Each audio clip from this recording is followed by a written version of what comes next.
আসসালামু আলাইকুম বন্ধুরা, আশা করি সবাই সুস্থ আছেন। বন্ধুরা, আন্তর্জাতিক কূটনীতিতে একটা বিখ্যাত থিওরি আছে। পৃথিবীর কোনো দেশই কোনো দেশের চিরস্থায়ী শত্রু নয়, আবার চিরস্থায়ী বন্ধু নয়। আন্তর্জাতিক সম্পর্কের মধ্যে যেই জিনিসটা থাকে সেটা হলো স্বার্থ। স্বার্থর কারণেই একটি দেশ আরেকটি দেশের বন্ধু হয়, আবার এই স্বার্থের কারণেই বন্ধু দেশ শত্রু হয়ে যায়। এর উৎকৃষ্ট প্রমাণ হলো ভারত এবং যুক্তরাষ্ট্রের সম্পর্ক। 2025 সাল বাদ দিয়ে এর পূর্বের 8 বছর যদি আমরা যুক্তরাষ্ট্র এবং ভারতের সম্পর্ক দেখি, তাহলে অর্থনৈতিক, সামরিক সকল কৌশলে সেটা সবকিছুকে ছাড়িয়ে গিয়েছিল। তবে 2025 সালে যখন ডোনাল্ড ট্রাম্প ক্ষমতায় আসেন, ভারত যখন চিন্তা করে সম্পর্ক আরও শক্তিশালী হবে, তখন ডোনাল্ড ট্রাম্প বুলডোজার চালিয়ে দেন ভারতের সেই আশার উপর। অতিরিক্ত 50% শুল্ক, বিভিন্ন ধরনের আন্তর্জাতিক নিষেধাজ্ঞা, ভিসা নিষেধাজ্ঞা, সকল কিছুকে কেন্দ্র করে কোণঠাসা ভারত। এমনকি ভারতের বিভিন্ন কোম্পানির উপর যুক্তরাষ্ট্র নিষেধাজ্ঞাও দেয়। সকল কিছু মিলিয়ে কোনোভাবেই যুক্তরাষ্ট্রের সঙ্গে সম্পর্ককে স্বাভাবিক কখনোই আমরা বলতে পারি না। তবে এই সম্পর্কের রাতারাতি বড় একটা উন্নতি হয়েছে। অত্যন্ত গুরুত্বপূর্ণ এই বিষয়টিকে কেন্দ্র করে স্ক্রিনে নিশ্চয়ই আপনারা দেখতে পাচ্ছেন আন্তর্জাতিক সংবাদ মাধ্যম বিবিসি সহ বড় বড় সংবাদ মাধ্যমের সংবাদ। গতকালকে মালয়েশিয়ার ভেতর একটি সামরিক সম্মেলনে অংশগ্রহণ করে ভারত এবং যুক্তরাষ্ট্র আগামী 10 বছরের জন্য নতুন একটি নিরাপত্তা চুক্তি স্বাক্ষর করেছে, যেখানে ভারতের পক্ষ থেকে ভারতের যিনি প্রতিরক্ষা মন্ত্রী রয়েছেন রাজনাথ সিং, এবং যুক্তরাষ্ট্রের পক্ষ থেকে তাদের যে যুদ্ধ সচিব রয়েছে এই নতুন চুক্তিতে স্বাক্ষর করেন। দেখুন, বড় বড় থিঙ্ক ট্যাঙ্ক এবং অন্যান্য বড় বড় যারা সংবাদ মাধ্যম রয়েছেন তারা নিশ্চিত করছেন এই চুক্তিকে কেন্দ্র করে বহুদিন ধরে ভারত এবং যুক্তরাষ্ট্রের মধ্যে আলোচনা চলছিল। তবে ভারতের দ্বিপাক্ষিক বহু ইস্যুকে কেন্দ্র করে আপত্তি ছিল, যার জন্য এই চুক্তিটি স্বাক্ষর করা হয়নি।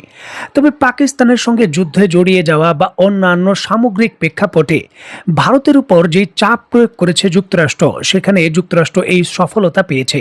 আগামী 10 বছরের জন্য ভারত এবং যুক্তরাষ্ট্রের নিরাপত্তা চুক্তি হয়েছে, যেটা এই দক্ষিণ এশিয়ার সার্বিক যে নিরাপত্তার পরিস্থিতি এবং প্রভাব বলয় সেটাকে রাতারাতি পাল্টে দেবে।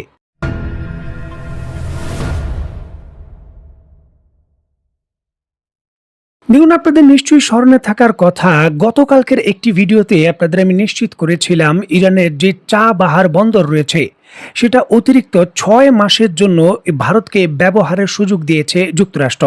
যে নিষেধাজ্ঞা ছিল সেটা উঠিয়ে দিয়েছে। ওই সময় কিন্তু আমি বলেছিলাম যে ভারতকে মূলত ইরানের বিরুদ্ধে ব্যবহার করতে যাচ্ছে যুক্তরাষ্ট্র এবং ইসরায়েল। সেখানে ভারত কিন্তু এগ্রি করেছে, যার জন্যই এই অনুমতি দেওয়া হয়েছে। আর এর একদিন পরই এই 10 বছরের নিরাপত্তা চুক্তি হলো।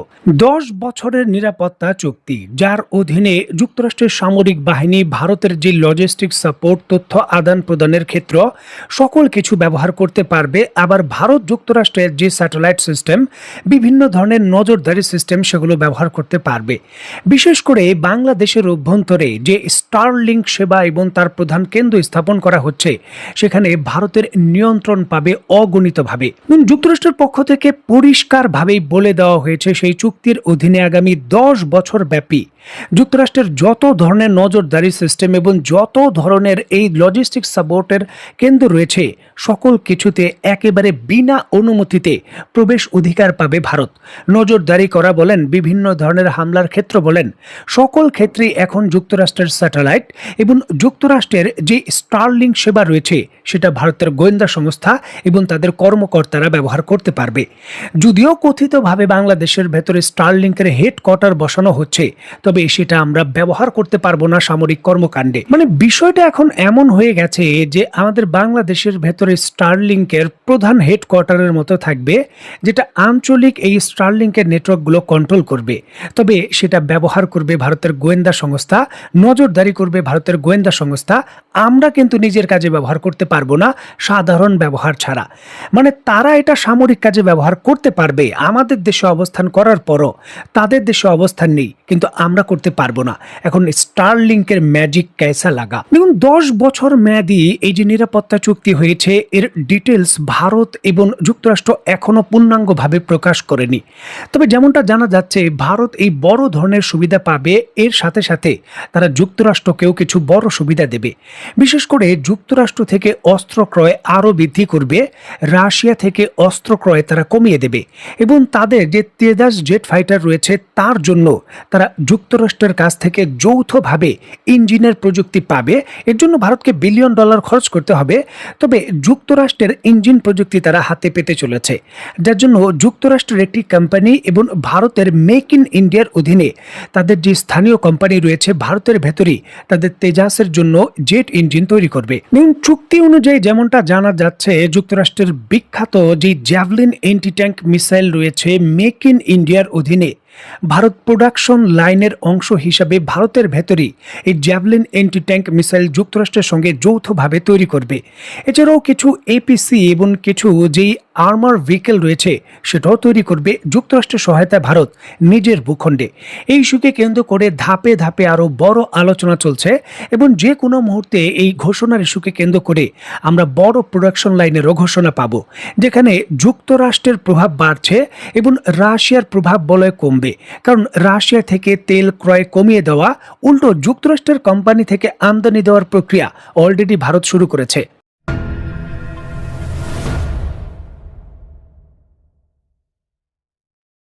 পাকিস্তানের বর্তমান প্রধানমন্ত্রী শাহবাজ শরীফ একটা বিখ্যাত উক্তি দিয়েছিলেন যে ভিক্ষুকের কখনো পছন্দ করার অধিকার থাকতে পারে না।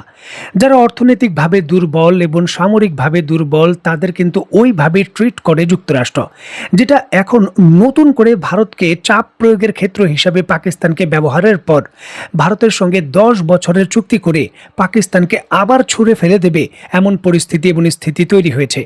দেখুন, নিশ্চিতভাবেই ভারতের এই 10 বছরের নিরাপত্তা চুক্তি সরাসরি বাংলাদেশ এবং পাকিস্তান, বিশেষ করে পাকিস্তানের উপর বড় ধরনের চাপ প্রয়োগ করবে। পাকিস্তান যেই স্ট্র্যাটেজিকে কেন্দ্র করে যেইভাবে ডোনাল্ড ট্রাম্পের হাতের ইশারায় অতিরিক্ত লম্ফঝম্প করছিল সেই সকল কিছুই কিন্তু অনেকটাই স্থবির হয়ে যাবে এখন এই সিদ্ধান্তের পর, এই 10 বছরের নিরাপত্তা চুক্তি করার পর। কারণ যুক্তরাষ্ট্র অনেক বেশি বেনিফিট এবং অনেক বড় স্ট্র্যাটেজি নিয়ে ভারতের সঙ্গে বর্তমানে এগোবে। পাকিস্তানকে সে মাঝে মাঝে হয়তো ট্রাম্প কার্ড হিসাবে ব্যবহার করবে, তবে পাকিস্তানের হাতে চূড়ান্তভাবে কি আসবে তা নিয়ে সন্দেহ। বাংলাদেশের অবস্থাও এর ব্যতিক্রম নয়, কারণ আমরা যদি লক্ষ্য করি বাংলাদেশের পথ পরিবর্তনের পর আমাদের দাতা সংস্থাগুলো অন্তত 8 থেকে 9 বিলিয়ন ডলার বাংলাদেশকে ঋণ সহায়তা দেওয়ার জন্য প্রতিশ্রুতি দিয়েছিল। গত 1.5 বছরে সেই প্রতিশ্রুতি আশ্বাস নিঃশ্বাস এবং দীর্ঘশ্বাস ছাড়া আর কোনো কিছু হয়নি। নতুন করে IMF জানিয়ে দিয়েছে নির্বাচিত সরকার ছাড়া বাংলাদেশকে $1 ঋণ ছাড় দেবে না। অন্যান্য বড় সংস্থারও একই অবস্থা। আমাদের অর্থায়নের কারণে ডেভেলপমেন্ট যেইভাবে থেমে গেছে ঠিক সেইভাবে বাংলাদেশে বর্তমানে বিদেশি বিনিয়োগ একেবারে চলে গেছে। নতুন করে বিদেশি বিনিয়োগ আসছে না, স্থানীয়ভাবেও যে উৎপাদন ফ্যাক্টরিগুলো রয়েছে সেগুলো আস্তে আস্তে বন্ধ হয়ে যাচ্ছে। সার্বিকভাবে আমাদের উপর যে চাপ আসছে, যেই ধরনের অর্থনৈতিক এখন শুরু হলো নতুন করে কূটনীতিক, কারণ যুক্তরাষ্ট্রের সঙ্গে এই নিরাপত্তা চুক্তির পর ভারত এখন আমাদের অভ্যন্তরীণ বিষয়ে আরও বেশি নাক গলানোর সুযোগ পাবে। সুতরাং একটা কঠিন পরিস্থিতি পার করতে হবে, যার জন্য অবশ্যই নীতি নির্ধারকদের প্রস্তুত থাকা দরকার। তোমাদের অত্যন্ত গুরুত্বপূর্ণ এই বিষয়টিকে কেন্দ্র করে আপনি ব্যক্তিগতভাবে কি মনে করছেন তা অবশ্যই কমেন্ট বক্সে লিখুন। তো বন্ধুরা, আজকের মতো বিদায়, নতুন কোনো ভিডিও নিয়ে আবার দেখা হবে। সেই পর্যন্ত সবাই ভালো থাকবেন, সুস্থ থাকবেন এবং বাংলাদেশকে ভালোবাসবেন। আল্লাহ হাফেজ।